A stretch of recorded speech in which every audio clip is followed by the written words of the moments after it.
تھیں جن کے بیسس کے اوپر کہ یہ فیصلہ لیا گیا.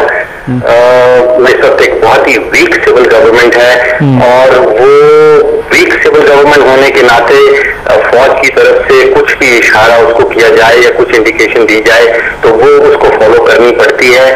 وہ ناکام رہی ہے پچھلے 2 سالوں میں کہ عوام میں اپنے کچھ جڑیں بنا سکے یا اپنی کوئی ایک جگہ بنا سکے, تو اس بیسس کے اوپر اس کو یہ فیصلہ کرنا پڑا. دوسری میجر وجہ یہ ہے کہ جنرلی یہ کہا جاتا ہے کہ جب ایک ملک یا ایک فوج کسی جنگ کی صورت میں ملوث ہو تو اس میدان جنگ کے دوران کمانڈر کو بدلنا اچھا نہیں سمجھا جاتا. تو اس کی وجہ یہ ہے کہ اسی لیے کیونکہ پاکستان ایک وار آن ٹیرر میں ملوث ہے تو ہم نے کمانڈر کو بدلنا اچھا نہیں سمجھا. تیسری وجہ یہ آتی ہے کہ امریکہ جو ہمارا پاکستان کا پچھلے 50 سال سے نہ صرف ایک ملٹری ایلائی رہا ہے بلکہ اقتصادی پارٹنر بھی رہا ہے, وہ شاید یہ سوچ رہا تھا کہ وہ کمانڈر جو ہماری فوج کا ہے وہ اسی کرنٹ کمانڈر سے خوش ہے. وہ یہ نہیں چاہتا کہ کوئی ان نون یا نیا کمانڈر ٹیک اوور کرے.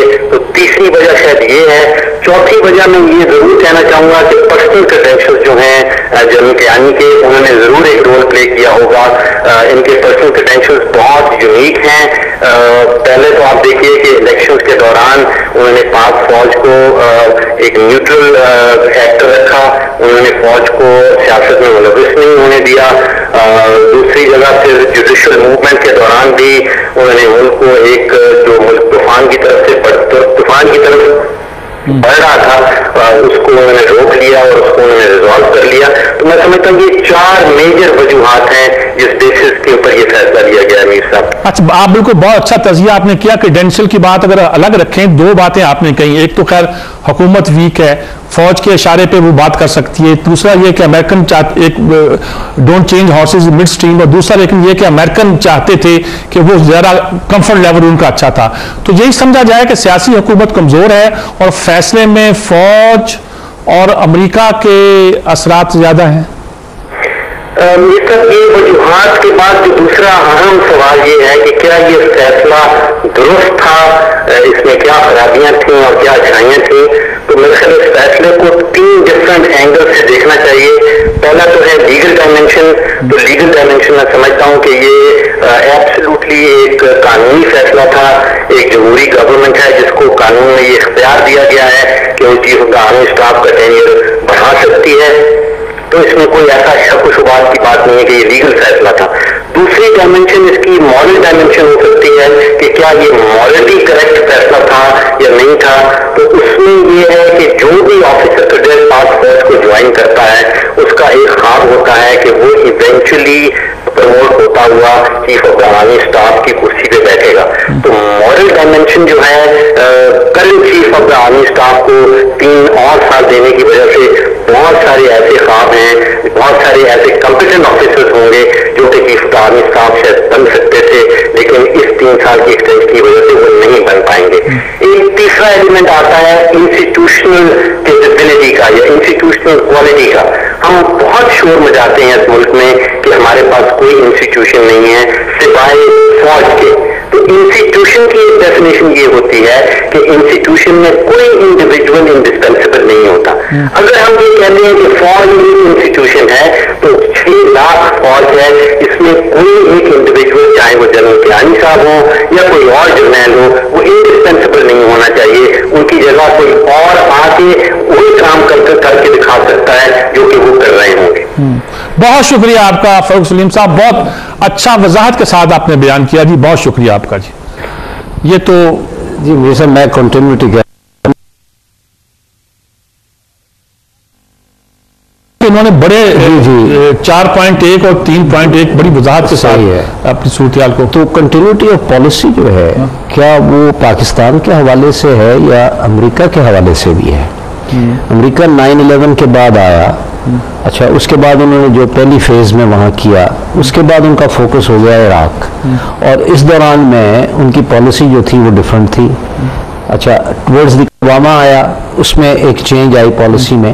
تو امریکن جو پالیسی ہے ان دس ریجن، اچھا اس میں بھی تو کنٹینیوٹی نہیں ہے، تو کون سی کنٹینیوٹی کا ہم راگ الاپ رہے ہیں کہ جناب کنٹینیوٹی کے نام پہ ہم ایکسٹینشن دے رہے ہیں؟ اور دوسری بات یہ ہے کہ انسٹیٹیوشن کے حوالے سے جو میں کر رہا تھا بات، انسٹیٹیوشن کی فنکشننگ جو ہے اس کا ایک طریقہ کار ہے.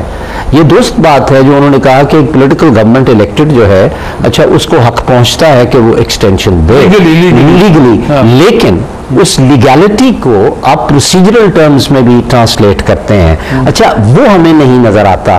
اور جہاں کے پھر انسٹیٹیوشن بلڈنگ یا انسٹیٹیوشنل اسٹرینتھننگ جو ہے، اچھا وہ نظر نہیں آتی ہے. جناب صاحب آپ دیکھیں، آپ نے اتنی باتیں سنی، سب بہت سے اعتراض سنے، آپ کا پوائنٹ آف ویو ہے کہ یہ ایک روٹین کی بات ہے، ہو گیا، اور پریزنٹ سچویشن میں شاید یہی ایڈوائزیبل تھا کہ ایسے کر لیا جائے، پولیٹیکلی بھی ایڈوائزیبل تھا، ایڈمنسٹریٹو پوائنٹ آف ویو سے بھی تھا، اور جو خطے کی اسٹیٹک سچویشن ہے اس میں شاید وہ بیسٹ رول پلے کر سکتے تھے، کچھ اس طرح کا آپ کا تاثر تھا. اب آپ اس ساری گفتگو سننے کے بعد کیا کیا آپ کہیں گے؟ دیکھیے جی، میں نے آپ کو شروع میں یہ بتایا تھا کہ انسٹیٹیوشن کو مضبوط کرنے کے لیے بیسٹ طریقہ تو یہ ہوتا ہے کہ آپ جب ریٹائر ہوتے ہیں تو دوسرے آدمی کو وہ اپنی جگہ پہ بٹھا کے وہ ٹیک اوور کر لیتا ہے. یہ ایک انسٹیٹیوشن جب اسٹرانگ ہوتی ہے تو انسٹیٹیوشن اس طرح سے اسٹرانگ ہوتی ہے. جب ظاہر ہے کہ جب آپ ایک اس آدمی کو جو کہ اس وقت یہ اپنے سینیورٹی میں ہو، وہاں پہ اس کے پاس کمانڈ ہو اس کے بیچ میں، جب آپ اس کو جب آپ ایکسٹینشن دیتے ہیں تو ظاہر ہے کہ وہ جو نیچے والے لوگ ہیں وہ تھوڑی سی بکرنگ شروع ہو جاتی ہے.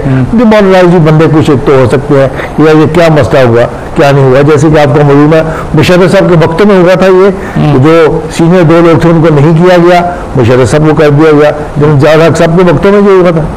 سو یہ تو ہے انسٹیٹیوشن کی بات کہ جب آپ ایک انسٹیٹیوشن کو اسٹرانگ کرنا چاہتے ہیں تو آپ اس کو انسٹیٹیوشنلائز کرتے ہیں، وہ فالو کرنے کے لیے طریقہ کار جو کہ اس انسٹیٹیوشن کے بیچ میں آپ نے لے ڈاؤن کیا ہوا ہے. آپ نے اس کے بیچ میں کوئی ifs and buts نہیں رکھتے. ہاں اگر کوئی ایسا، جیسے میں نے آپ کو عرض کیا تھا کہ انہوں نے کالن پاول کو بھی گلف وار کے بیچ میں 2 سال کی ایکسٹینشن دے دی، تو یہ کوئی مسئلہ، اس سے میں سمجھتا ہوں کہ یہ کوئی ایسی بات نہیں ہے کہ اس کو انہونا کیا جائے.